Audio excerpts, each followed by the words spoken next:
At the beginning of every single season for Modern Warfare, what we do is dive into the story of the game. Because at the beginning of every single season, there is a new cutscene put out that progresses the story of Modern Warfare, and specifically, it seems like they are trying to progress the story of Warzone. And in these cutscenes, we see several different things, like the progression of the bad guys with Victor Zakhaev and Khalid al-Assad, but on top of that, we see more characters added into the game, and how their role plays into the overall story of Modern Warfare. However, with Season 4, it is a little bit different. Season 4, with the addition of Captain Price and Kyle Garrick, instead of progressing the story, essentially what they do is summarize the story that we have seen so far. However, there is an addition to the story that isn't actually in this year's cutscene. It's actually with the intel that they've implemented within Warzone. So as always, with the beginning of Season 4, what we're going to be doing in this video is looking at the story so far and how it progresses with Season 4. So the first thing we need to do is have a look at the new Season 4 cutscene. Verdansk was ground zero in the Cold War. A city of tunnels, gulags, bunkers, and weapons of mass destruction. This is Victor Zakhaev. His father was a Soviet-era hero who wanted a world war he never got. So Victor found a willing partner to fulfill his father's wishes. Al-Assad had an axe to grind against the superpowers. He was free, armed, and turned loose. Coalition and Allegiance forces signed treaties and sent in their best to restore order. But Zakhaev pulled strings, sowed distrust, and divided. We turned our guns back on each other, just like he wanted. Intel says there's still a hidden world here, and plans to use it. It's a bloody powder keg. And Zakhaev's already lit the fuse.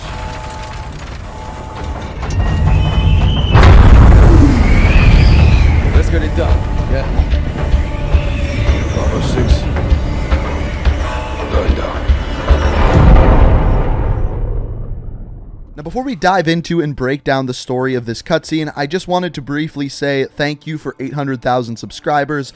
Like I said before, earlier this week, we are officially on the road to 1 million subscribers, and if you enjoy these type of story videos, I essentially make one of these a week, so the best way to stay up to date is by hitting that subscribe button, turning on notifications, and looking at my analytics. Only about 25% of people who watch my videos are actually subscribed to the channel. So if you like what you see, make sure you subscribe to the channel, and if you enjoy these type of story videos, I do them basically once to twice a week. Now, as far as the story in this cutscene goes, so the first thing you have to pay attention to is right off the beginning of the cutscene, they do a very brief overview of what is going on in Verdansk, and then describe the brief relationship between Victor Zakhaev and Imran Zakhaev. I want you to pay very close attention to how they describe this. This is Victor Zakhaev. His father was a Soviet-era hero who wanted a world war he never got. So the first thing I noticed in that is that they talk about Imran Zakhaev, Victor's father, in past tense, saying he was, or he wanted, things along those lines. Now the reason why they are talking like that, because they believe that Imran Zakhaev is actually dead. Before Season 4 was launched, Activision put out a blog post describing Victor Zakhaev's background, and in it we find out that they believe that Imran Zakhaev is actually dead. And in fact, in the article, they state that Imran Zakhaev actually passed away in 2011. 8 years before the events of the beginning of Modern Warfare. Now here's the weird thing about this. There's actually several clues throughout the game that we have been given that lead us to believe that Imran Zakhaev isn't actually dead. First of all, whenever we see a picture of Mr. Z, it does not look like Victor Zakhaev. It looks like Imran Zakhaev with the bald head, on top of that with the trench coat that he wears, things along those lines. On top of that, in the teaser for Season 4, down in the bottom right hand side of the transmission where Victor and Al-Assad are talking, there is Russian for Imran Zakhaev, as if Imran Zakhaev is actually the one hosting the call. So in the cutscene, we may believe that Imran Zakhaev's actually dead, but other things may actually be going on in real life. Potentially, Imran actually faked his death. So Victor found a willing partner to fulfill his father's wishes. Al-Assad had an axe to grind against the superpowers. He was free, armed, and turned loose. So this kind of confirms what we already know about Al-Assad. Now, the first time we see Al-Assad is right after the end of the campaign and the post-credit scene leading into the Spec Ops story. Now, we now know that he is working with Victor Zakhaev, and he is kind of like his right-hand man. In describing Al-Assad, you may notice that he said he's free, armed, and dangerous. There is a reason for this. This we have to dive into a little bit later. Coalition and Allegiance forces signed treaties and sent in their best to restore order. But Zakhaev pulled strings, sowed distrust, and divided. We turned our guns back on each other, just like he wanted.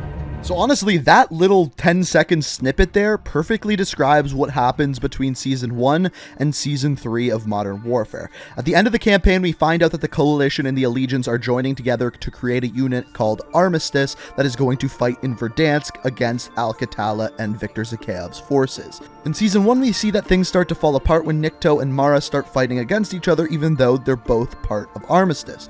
In Season 2, Ghost warns us that something is going wrong, that Armistice soldiers are killing each other. And then finally in Season 3, in a conversation between Price and Ghost, we find out that Armistice has officially fallen.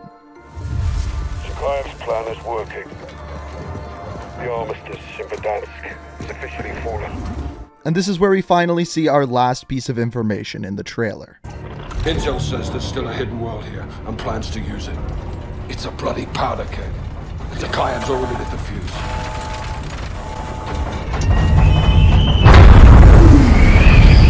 Let's get it done. Yeah. Bravo 6.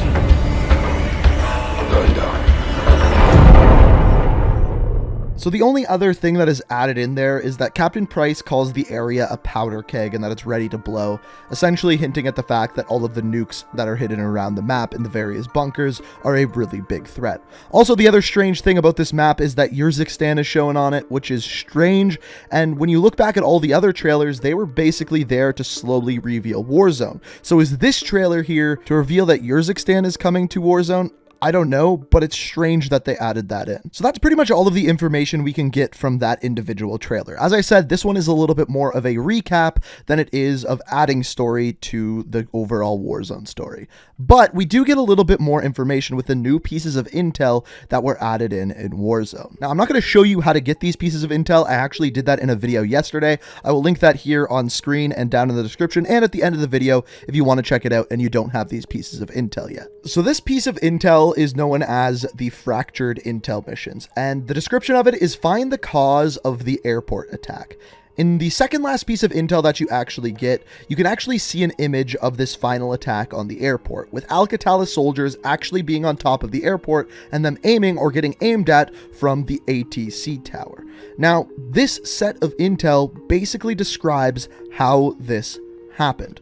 In the very first piece of intel, you were given a picture of the broadcast studio, and there is a reason for that. In the intel that you find there, you find out that at the broadcast studio, they're actually broadcasting what is going on at the time of the very first invasion of Verdansk, and they advise citizens to go to gate B23 at the airport to get evacuated via an airplane. After this is where things start to get dark. After you literally go and find that piece of intel at the airport, at Terminal B23, at the reception desk, what you find out is that the air traffic control tower actually loses contact with the airplane with citizens inside of that airplane. When you go and investigate this, what you find out is over Arklov Peak, as you can see in this piece of intel, that is where you lost contact with the airplane. When you go to Arklov Peak, you find a downed airplane with the next piece of intel in it. And this piece of intel is incredibly dark. It actually goes over everything that actually happened on the plane, almost like a CVR transmission of what happened on that plane. And it tells you to search Arklov Air Force Base. And what you actually find out in the next pieces of intel is that the Air Force Base was actually taken over by Al-Qatala soldiers, and then those soldiers shot down any planes leaving Verdansk so that citizens couldn't get away. Incredibly dark, but this is how the invasion of Verdansk first started, with an attack on the civilians. And this also explains why at the airport the plane is blowing up. They blew it up so no one could get in it and get away. That is why there was the original attack on the airport. But there is one final piece of intel that you get after collecting it all, and all it is a message saying this: Zakhaev's plan is in motion. We thank the Lion for his support. He may return to Urzikstan. Now, this is weird for two reasons. First of all, it's once again bringing up Urzikstan like we saw in the trailer for Season 4, potentially once again hinting at somehow Urzikstan being involved with a future Warzone map or something along those lines. The second reason why this is extremely important is we find out The lion, aka the immortal lion Khalid al-Assad, is originally from Urzikstan. This is huge. This is huge for the main reason that it actually gives us a pretty good idea of Khalid al-Assad's real identity. And if you want to see a video where I prove the true identity of al-Assad, all you got to do to show me is hit the like button on this video, let me know down in the comments. And of course, if you like what you see here, you enjoy the story videos, make sure you hit that subscribe button, make sure you turn notifications on. I hope you enjoyed this video, and until next time. Bravo 6. Going dark. We are reaching for the stars, but we're